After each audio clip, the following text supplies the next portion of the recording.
Hello friends, welcome to our YouTube channel study with Varsha academy. तो आज का हमारा टॉपिक है डिविजिबिलिटी रूल मीन्स विभाज्यता नियम। तो इससे पहले वीडियो में हमने 2 से 6 तक का 2 से 6 तक का जो डिविजिबिलिटी रूल है उसे बताया है और डिविजिबिलिटी का कॉन्सेप्ट भी सिखाया है। तो आप चैनल पर जाके उसे देख सकते हैं। इस वीडियो में हम सीखेंगे 7 से विभाज्यता, 7 से 11 तक का विभाज्यता नियम।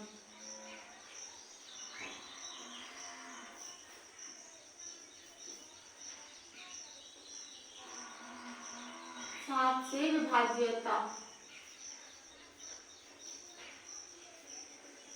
तो मैं आपको बता दूं, आप नोट कर लीजिएगा।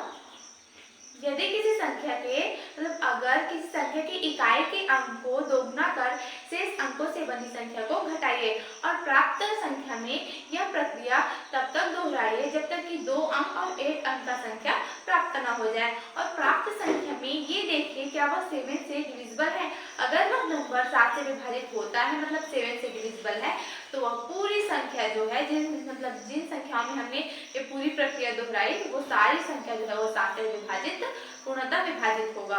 तो अभी आप अच्छे से नहीं समझे होंगे, हम इसे एग्जाम्पल के थ्रू इसे समझते हैं।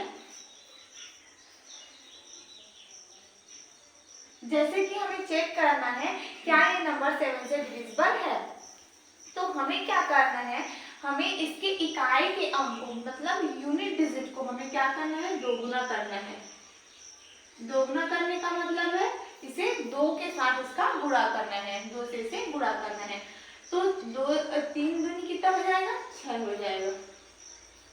अब इसके दोगुने को शेष अंकों से बनी संख्या से घटाना है। ये 2, 8, 6 ये सब अंक है ना, और सबको मिलाकर ये संख्या बन जाएगा 286, 286। उसी में हमें इसके दोगुने को घटाना है। अब आप 3 को भूल गए, इसका हम दोगुना करके यहाँ लिख दिए, उसका क्या हो गया। अब इन सब का काम है तो हम इसमें माइनस कर देते हैं। तो 6 में 6 तो 0 और यहाँ तो कोई नंबर नहीं है, तो एज इट इज हो जाएगा। अब हमें क्या देखना है, प्राप्त संख्या में हमें ये देखना है क्या ये नंबर जो है वो 2 डिजिट है या 1 डिजिट है। ये तो 3 डिजिट है, तो हमें क्या करना है, जब तक कि 2 और 1 अंक का नंबर प्राप्त हो जाए हमें पुनः यही प्रक्रिया दोहरानी है। तो हमें क्या करना है, फिर इसका मल्टीप्लाई करना है 2 के साथ। तो अगर हम 0 का मल्टीप्लाई 2 से करेंगे तो 0 ही रहेगा ना, मतलब 28 में हमें क्या करना है, अगर हम 0 का मल्टीप्लाई 2 से करेंगे तो 0 ही आएगा। 0 को माइनस करना है तो यहाँ तो 28 ही आएगा। अभी हमें 2 डिजिट का नंबर जो है वो प्राप्त हो गया, 2 अंक का नंबर प्राप्त हो गया। तो अब हमें प्राप्त संख्या में ये चेक करना है क्या ये नंबर जो है वो 7 से विभाजित होता है या नहीं होता है। तो हम आइए हम चेक कर लेते हैं।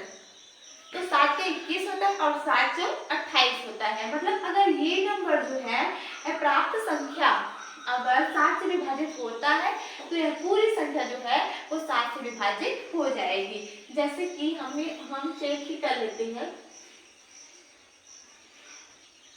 7 चौ 28 और 7 मिया 63। यहाँ पर 0 आएगा क्योंकि 6 है यहाँ, जो 7 से छोटा है, तो 7 मिया 63। तो ये हमारा हो जाएगा आंसर। मतलब ये नंबर जो है अगर जो प्राप्त संख्या है वो 7 से विभाजित होता है तो यह पूरी संख्या जो है वो 7 से विभाजित हो जाएगी।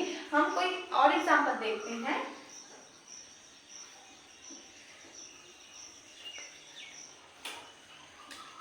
अब हमें चेक करना है क्या ये नंबर 7 से डिविजिबल है या नहीं है। तो हमें क्या करना है, इसकी इकाई का अंक का गुणा करना है 2 से, दोगुना करना है मतलब 2 से गुणा करना है। और शेष अंकों से बनी संख्या को मतलब इसके आगे जितने भी नंबर है उसमें इकाई के दोगुने को हमें माइनस करना है। तो 7 में 14 हो जाएगा। 4 में 4 तो 0 और 3 में 1 तो 2 और यहाँ 12 का 12 ही रहेगा। अब हमें यहाँ फिर 4 डिजिट का नंबर प्राप्त हो तो हमें क्या करना है, यही प्रक्रिया फिर दोहरानी है। मतलब जो इकाई में जो अंक है उसका दोगुना करना है, मल्टीप्लाई करना है 2 से। तो अगर हम 0 में 2 का मल्टीप्लाई करेंगे वो तो 0 ही रहेगा, ये तो एज इट इज नंबर रहेगा ना। अब हमें क्या करना है, यहाँ भी 3 डिजिट का नंबर प्राप्त हुआ तो हमें वही प्रक्रिया फिर दोहरानी है। मतलब इकाई अंक को फिर दोगुना करना है, मीन्स 2 से गुणा करना है। तो ये कितना हो जाएगा, ये हो जाएगा 4 और 12 में इसे हमें माइनस कर देना है। तो 12 में 8 4 तो 8।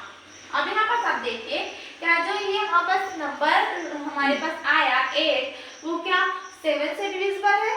क्या ये नंबर जो है वो 7 से विभाजित होता है, पूर्णतः विभाजित है? तो नहीं है। 7 तो 8 से पूर्णतः विभाजित नहीं है। मीन्स हम क्या बोल सकते हैं, अगर ये नंबर जो है वो 7 से विभाजित नहीं होता तो ये नंबर भी जो है वो 7 से पूर्णतः विभाजित मतलब रिमाइंडर 0 नहीं आएगा। ठीक है फ्रेंड्स, पूर्णतः विभाजित नहीं होगा, हम ऐसा बोल सकते हैं। और इसे आप यहाँ चेक भी करिएगा तो रिमाइंडर जो है कुछ न कुछ बच ही जाएगा। तो मैं इसे क्लिक कर दूं, उसके बाद हम देखते हैं 8 से डिविजिबिलिटी।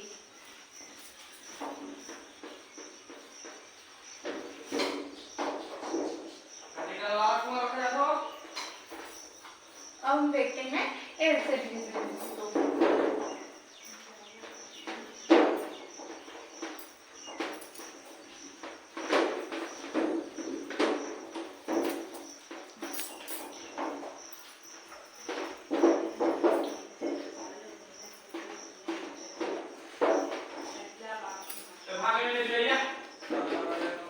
अब हम देखते हैं 8 से विभाज्यता।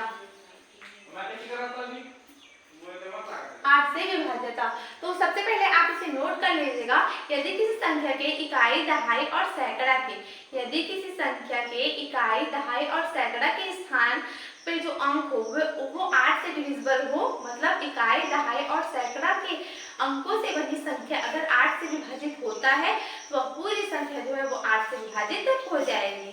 जैसे कि हम इसे एग्जांपल के थ्रू समझते हैं। मतलब हमें क्या करना है, लास्ट का 3 डिजिट देखना है। 2 के डिविजिबिलिटी में हम लास्ट का 1 डिजिट देखते थे, 4 के डिविजिबिलिटी में हम लास्ट का 2 डिजिट देखते थे। क्योंकि ये 8 है तो हमें क्या करना है, लास्ट का 4 डिजिट देखना है, इसमें सॉरी 3 डिजिट देखना है। तो जैसे कि हमें चेक करना है ये नंबर, इस नंबर को हमें चेक करना है क्या ये 8 से पूर्णतः विभाजित होगा या नहीं होगा। तो हमें क्या करना है, हमें लास्ट का 3 डिजिट देखना है, इकाई, दहाई और सैकड़ा के स्थानों का। तो यहाँ पर जो अंक है 816, तो कितना हो गया 816। अब हमें चेक करना है क्या पूरा नंबर 8 से विभाजित होता है या नहीं होता है।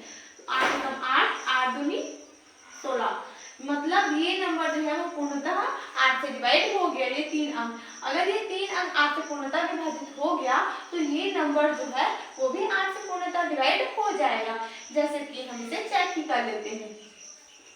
8 3 24, 8 एकम 8, 8 दूनी 16, मतलब ये पूर्णतः डिवाइड हो जाएगा। ठीक है फ्रेंड्स, अगर लास्ट का 3 डिजिट इकाई, दहाई और सैकड़ा के स्थान पर जो अंक हो मतलब अंकों से बनी संख्या वो 8 से डिवाइड होता है तो पूरी संख्या जो है वो 8 से डिवाइड हो जाएगी। जैसे कि हम कोई और एग्जांपल देखते हैं।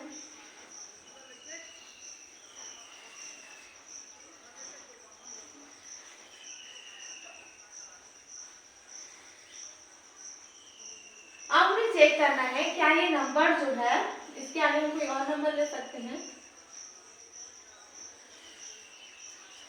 और हमें चेक करना है क्या ये नंबर जो है वो 8 से पूर्णतः डिवाइड होता है या नहीं होता है। तो हमें क्या करना है, हमें लास्ट का 3 डिजिट देखना है, लास्ट का 3 डिजिट। तो यहाँ पर कितना है 416 है, लास्ट का 3 डिजिट देखना है। तो ये कितने बार में चला जाएगा, 8 पंच 40 और 1 यहाँ पास बच जाएगा और ये हो जाएगा 8 दूनी 16। ठीक है फ्रेंड्स, मतलब ये पूर्णतः डिवाइड हो जाएगा। अगर लास्ट का 3 डिजिट जो है वो 8 से पूर्णतः विभाजित होता है तो यह जो सारा नंबर उसके आगे है वो भी संख्या 8 से पूर्णतः। अब हम देखते हैं 9 से विभाज्यता। तो 9 से विभाज्यता का रूल सेम 3 से जो डिविजिबिलिटी रूल है 3 से विभाज्यता है उसके जैसे ही है। तो उसमें क्या था, यदि किसी संख्या के अंकों का योग 3 से विभाजित होता है तो वह पूरी संख्या 3 से विभाजित हो जाएगी। तो सेम वैसे ही है 9 का भी, यदि किसी संख्या के अंकों का योग 9 से विभाजित होता है तो वह पूरी संख्या भी 9 से विभाजित हो जाएगी। तो हम इसे एग्जाम्पल के थ्रू समझते हैं।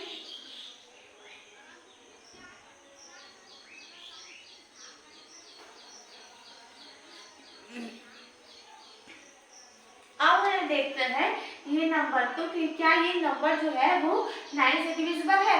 तो हमें क्या करना है, हमें इन नंबर्स को काउंट करना है रूल के अकॉर्डिंग। तो हमें जैसे कि हमें काउंट करना है, हम यहाँ पर पहले लिख देते हैं एज इट इज 4 + 2 + 1 + 5। तो 3 + 4 कितना हो जाएगा 7, 7 और 2 कितना हो जाएगा 9, 9 और 1 कितना हो जाएगा 10, 10 और 1 कितना हो जाएगा 15। इसका सम कितना निकल के आया, इसका जो सम है वो 15 निकल के आया। अब यहाँ पर आप देखिए, क्या ये जो 15 है वो 9 से डिविजिबल है? क्या ये 15 9 से डिविजिबल है? अगर ये 15 जो है वो 9 से डिविजिबल नहीं है तो ये पूरा नंबर भी 9 से डिविजिबल नहीं होगा। अगर अंकों का योग 9 से विभाजित होता है तो वह पूरी संख्या 9 से विभाजित होती है, लेकिन अगर अंकों का योग 9 से विभाजित नहीं होता तो वह पूरी संख्या 9 से डिविजिबल नहीं होती। स्पेशल रूल है, 9 से डिविजिबिलिटी का एक स्पेशल रूल है। तो जैसे कि हम कोई नंबर लेते हैं,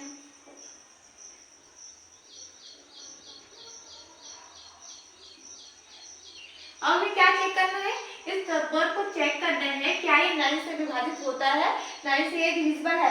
तो हमें क्या करना है, जो स्पेशल रूल है इसे डिजिटल सम बोलते हैं इस नियम को, इस रूल को।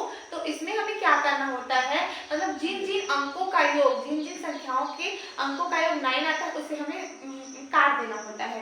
तो यहाँ पर सब देखिए, तो यहाँ पर आप आएंगे, यहाँ कितना हो जाएगा 8 और 1 हो जाता है 9, इनका सम 9 होता है तो उन्हें काट देना है। और 7 और 2 का सम होता है 9 तो इसे भी काट देना है। और 5 में हम 3 ऐड करेंगे, 4 को प्लस करेंगे तो इनका भी सम कितना हो जाएगा 9। मतलब अब हमें क्या देखना है, ये तो कर दिया ना 9, इनका सम आ गया। और 6 और 3 ये भी 9 होता है, इन दोनों का सम भी 9 होता है। मतलब ये पूरा नंबर जो है, मतलब 9 इनका सम आया, सबका सम हमने क्या पाया कि 9 आया, तो हमने सबको काट दिया, मतलब कुछ नहीं बचा, मतलब 0।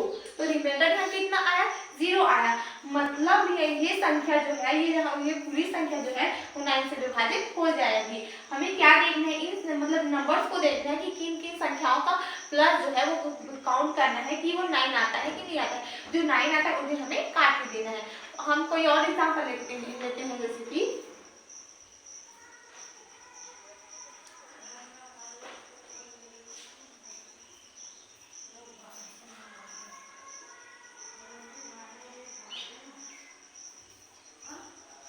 हमें चेक करना है ये नंबर जो है वो 9 से विभाजित होता है या नहीं होता है। तो हमें क्या करना है, हमें जो जिन जिन नंबर्स का सम 9 आता है उन्हें सबसे पहले काटना है। तो 7 और 2 हो जाता है 9 तो इन्हें हमें काट देना है।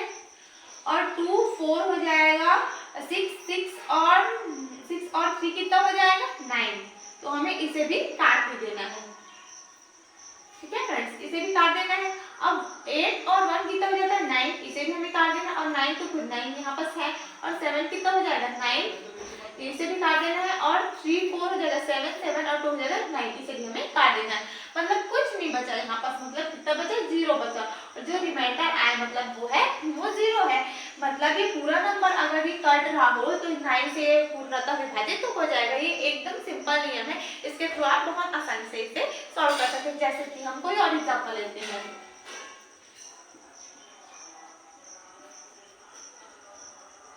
जैसे कि हमें चेक करना है क्या ये नंबर जो है वो 9 से डिविजिबल होगा या नहीं होगा। तो हमें क्या करना है, जो संख्या सबसे पहले मतलब जिन जिन का सम 9 आता है उन्हें सबसे पहले काट दें। तो 6 और 3 दोनों का सम 9 आता है तो हमने इसे काट दिया। और 8 और 1 का सम 9 आता है, हमने इसे पहले काट दिया। और 7 और 2 का उनका सम कितना आता है 9 आता है, हमने इसे भी काट दिया। तो यहाँ पर कितना बच गया, यहाँ पर बच गया 5 बचा। और जो ये यहाँ पर 5 बचा ना, यही इसका रिमाइंडर है। ठीक है फ्रेंड्स, हमें साथ पर भाग नहीं करना है, हमें ऐसे ही मतलब देखना है कि 9 से डिविजिबल होता है या नहीं होता है। इसमें हम बड़ी आसानी से पता लगा सकते हैं। तो ये 5 मतलब इसका कोई जोड़ा नहीं है, मतलब इनमें कोई संख्या हम ऐड नहीं कर सकते जो 9 से मतलब 9 का सम आए। तो यहाँ पर जो 5 आया वो रिमाइंडर आया, मतलब अगर यहाँ पर रिमाइंडर बच गया तो ये जो संख्या है वो पूर्णतः 9 से विभाजित नहीं होगा। अब आप समझ चुके होंगे 9 के जो स्पेशल नियम को भी और उनके अंकों का योग वाले नियम को भी। तो अब हम देखते हैं 10 से डिविजिबिलिटी। तो मैं इसे पहले क्लीन कर दूं।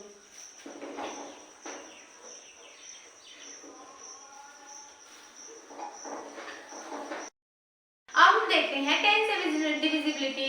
तो 10 से डिविजिबिलिटी का नियम क्या है? यदि किसी संख्या के इकाई अंक में यूनिट डिजिट प्लेस पर 0 हो तभी वह संख्या जो है वो 10 से 10 से डिविजिबल होगा। अगर उसके स्थान पर यूनिट डिजिट प्लेस पर 0 के अलावा कोई सा भी नंबर हो तो वह संख्या 10 से विभाजित नहीं होगा। यूनिट डिजिट प्लेस पर क्या होना चाहिए?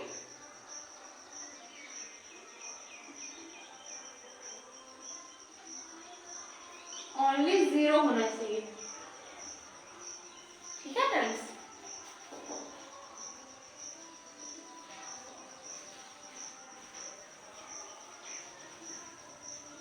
अब हमें चेक करना है क्या ये नंबर जो है वो 10 से डिविजिबल है, क्या ये नंबर 10 से विभाजित होगा। तो हमें क्या करना है, हमें लास्ट का इकाई अंक देखना है, लास्ट का डिजिट देखना है, लास्ट डिजिट देखना है। यहाँ पर कितना है? 0 है। 0 है मतलब ये कितना भी बड़ा अंक क्यों ना हो ये 10 से डिविजिबल हो जाएगा। जैसे कि हम एक नंबर मतलब पहला एग्जाम्पल को चेक कर लेते हैं। 10 एकम 10 और 10 पंचे हो जाएगा 50। तो यहाँ पर चला जाएगा कैरी में, तो 10 हो जाएगा 30, 10 हो जाएगा 30 और 2 यहाँ पर फिर चला जाएगा कैरी में, तो 10 दूनी हो जाएगा 20 और 1 यहाँ पर चले जाएगा कैरी में, तो कितना हो जाएगा 10 एकम 10। मतलब ये नंबर जो है वो 10 से पूर्णतः डिवाइड हो जाएगा अगर इसके लास्ट अंक में 0 है तो। जैसे कि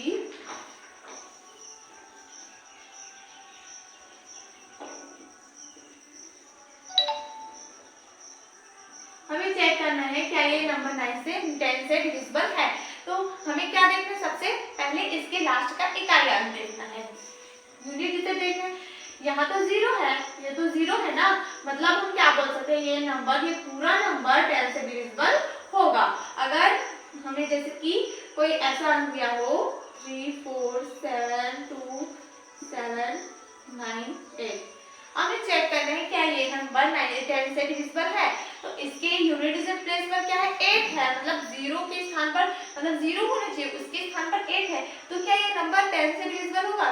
बिल्कुल नहीं होगा। क्यों? क्योंकि रूल के अकॉर्डिंग यूनिट डिजिट प्लेस पर 0 होना चाहिए तभी वह संख्या जो है वो 10 से डिविजिबल होगा। तो अब आप 10 से डिविजिबिलिटी सीख चुके होंगे। अब हम देखते हैं 11 से डिविजिबिलिटी। पहले मैं इसे क्लीन कर दूं।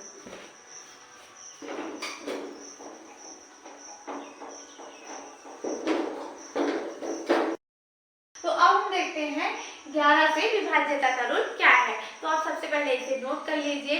हमें क्या करना है, सबसे पहले इकाई अंक से हमें देखना है, मतलब इकाई अंक से यूनिट डिजिट प्लेस से हमें अंकों का सम स्थानों के अंकों का योग करना है और विषम स्थानों के अंकों का योग करना है। जो सम स्थान में जो अंक है उनके अंकों का योग करना है और विषम स्थान में जो अंक है उनका अंकों का योग करना है। और उनके अंकों का योग में हमें अंतर देखना है, उनमें कितना अंतर है। अगर वह अंतर 11 का गुणज हो, मतलब 11 से विभाजित हो और 0 हो या 0 हो, तब वह संख्या जो है पूरी संख्या 11 से पूर्णतः डिवाइड हो जाएगा। जैसे कि हम कोई एग्जांपल लेते हैं।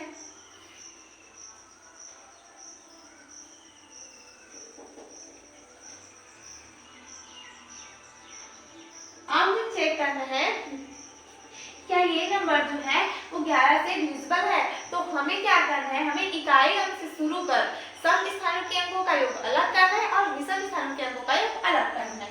सम स्थान, ये तो आपको पता ही होगा कि सम स्थान विषम स्थान क्या होता है। तो ये 1 है, पहला स्थान है ना, तो हमें दूसरे स्थान को छोड़ देना क्योंकि ये विषम स्थान है। उसके बाद कोई नंबर है, उसके बाद तो कोई नंबर नहीं है, इसके बाद यहाँ पर तो फिर सम स्थान हो जाएगा ना। यहाँ पर 2, यहाँ पर 4 स्थान को देखना है, हमें नंबर्स को भी नहीं देखना है। अब हमें क्या करना है, अब ये विषम स्थान का हो गया। अब हम देखते हैं सम स्थानों के अंकों का योग। तो यहाँ 1 है और यहाँ 1 है, तो हमें इसे काउंट कर लेना है। तो 7 + 3 हो जाएगा 10 और 6 प्लस 2 हो जाएगा 8। हमें इसका अंतर देखना है, मीन्स माइनस करना है। तो 10 में 8 जाएगा तो कितना बचेगा, 2 बचेगा। अब यहाँ पास आप देखिए क्या 2 जो है वो 11 से डिविजिबल है।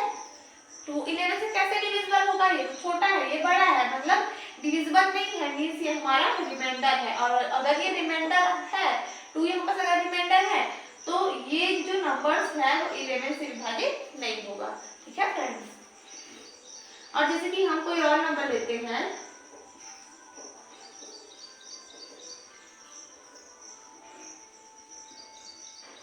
अब हमें चेक करना है क्या ये नंबर जो है वो 11 से डिविजिबल है या नहीं है। तो हमें क्या करना है, हमें सम स्थानों के अंकों का योग अलग करना है और विषम स्थानों के अंकों का योग अलग करना है, मींस ऑल्टरनेटली काउंट करना है हमें नंबर्स को। तो आइए हम ऑल्टरनेटली काउंट कर देते हैं नंबर्स को। ये हो गया। पहले तो हम जोड़ा बना लेते हैं।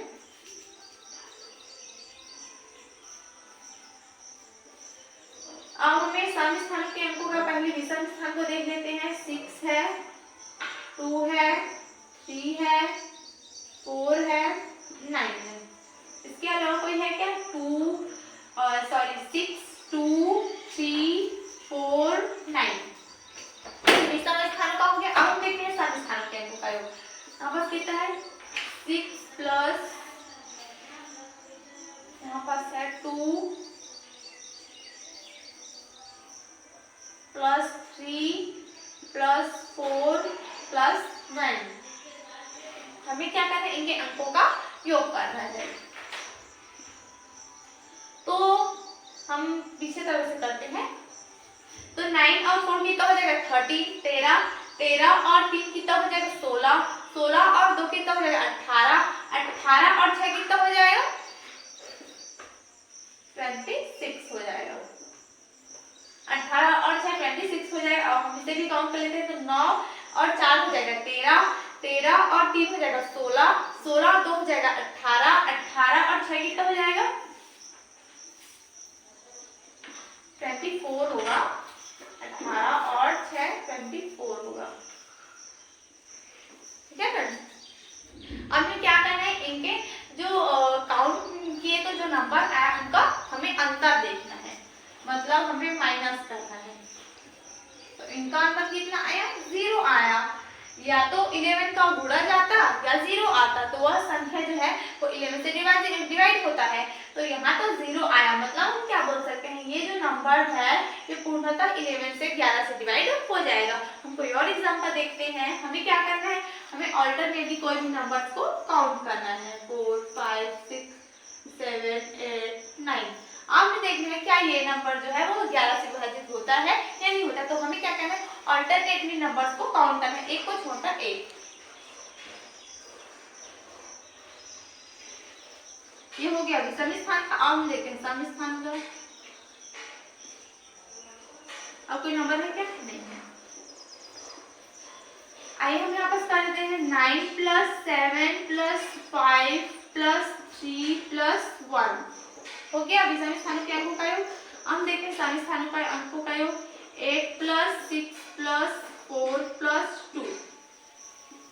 ये हमारा हो गया सम स्थानों के अंकों का योग। तो हम पहले से काउंट कर देते हैं। तो 9 7 हो जाएगा 16 और 5 कितना हो जाएगा 21 और 3 कितना हो जाएगा 24 1 हो जाएगा 25। ऐसे भी हम काउंट कर लेते हैं। तो 8 6 हो जाएगा 14 और 4 हो जाएगा 18 और 2 कितना हो जाएगा 20। अब में माइनस कर देना है 25 में 20 को। तो यहाँ कितना निकल के आया, 5 निकल के आया। अब 5 जो मतलब ऐसा तो नंबर नहीं है कि वह 11 का गुणज हो। 5 तो बहुत छोटा है, मतलब ये 11 का गुणज नहीं है और नहीं यहाँ 0 है, ये यहाँ 5 है। तो ये क्या है, ये रिमाइंडर 5 बचा। अगर रिमाइंडर बच गया मतलब ये संख्या जो है वो 11 से डिविजिबल नहीं है। तो आप अच्छे से समझ गए होंगे डिविजिबिलिटी रूल को। तो मिलते हैं नेक्स्ट वीडियो में। Thank you.